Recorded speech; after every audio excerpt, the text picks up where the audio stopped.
After you build that list, you're not prejudging those people. What I recommend you do is categorize your list of people.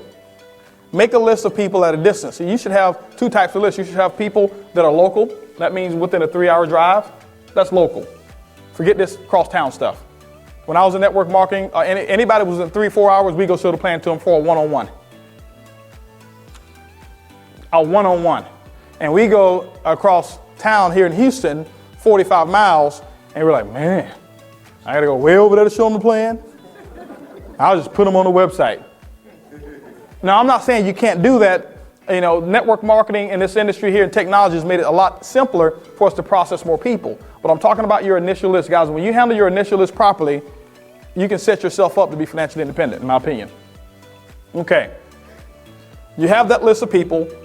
Make a list of people that are local. Make a list of people that are at a distance. How many of you know people that are outside of 3 hours from where you live? Keep your hands up if you put all of them on your list. Hands going down kind of slow. I'm going to be the last liar. Okay, good. We got 2 people here that have put all of them on their list. Okay? And so, guys, I mean, you know people, why not have let me share something with you. Why not have a business outside of where you live? Guys, if we got 22 power trainings that's coming up. Wouldn't it be awesome to have people in your group at all 22 of them getting trained by somebody else other than you? See, that's what smart business people think of. You got 22 people, 22 different power trainings that's going to take place by people who are making 6 figures or more in this business. It would be incredible. And my goal is to fill up and have more people at any power training than anybody else in the organization, in the company. You follow what I'm saying? And so guess what? All of you know people right now outside of this area. This is a key thing that you don't understand. The people that you know outside of this area know other people in areas that you don't know. That's why the income and the resources are unlimited in this business. So now you build that list. You make that list long. You make that list strong. You don't prejudge. You make a local list. You make a long distance list. Then this is what you want to do. You want to categorize it in 4 different categories. Categorize your list in 4 different categories. If I had a board, I'd draw it out for you up here. I call it a 4 checker. The 4 checks. And what I do is this.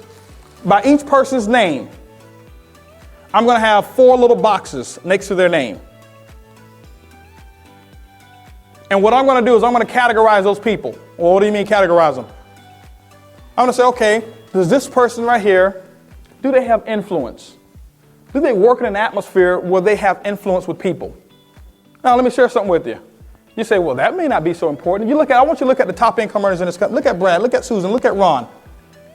Brad Hager was in sales before he got started in this industry. Did he have influence with people? Absolutely. Susan Walsh, hairdresser.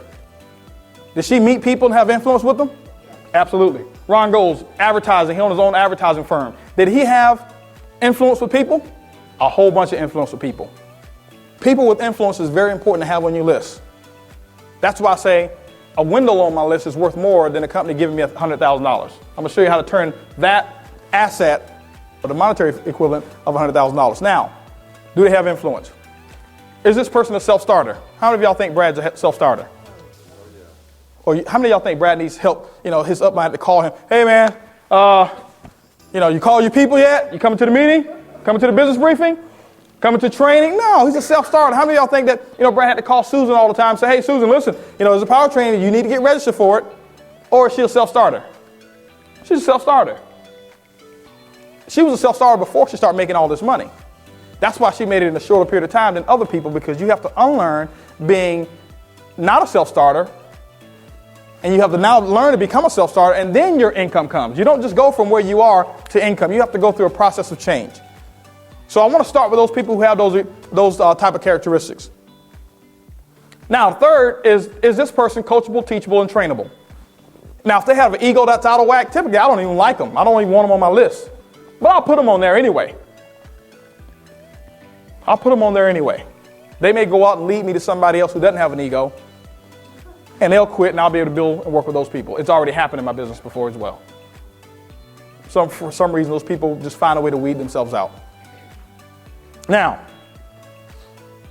is this person a self-starter? Does this person have influence? Are they teachable, coachable, and trainable? And the fourth check is, are they financially able to get started in the business today? And you know there's several different levels that a person can get started. Now, if they're not financially able, do you take them off your list? No. What I'm saying is now you have 4 different categories of people. And what I do is I take that list and I go down that list and I put check marks by each person's name. Does this person have influence? Yes. Is this person right here self-starter? Yes. This person coachable, teachable, and trainable? Yeah. This person financially able to get started in the business? From my opinion, yes. Is a 4 checker. And now what you'll find is this here. Out of a list of 100 people, typically, remember, you associate with people who are like you. And what you do is this here. If your self-image can handle it, have somebody else like your upline evaluate whether you're a 4 checker, 3 checker, or 2 checker, and it's okay. Typically, that's the largest percentage of people that you're going to have on your list.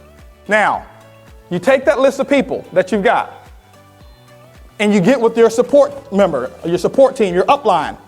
Here are my list of resources. Here's my multi-million-dollar business, the foundation for my multi-million-dollar business.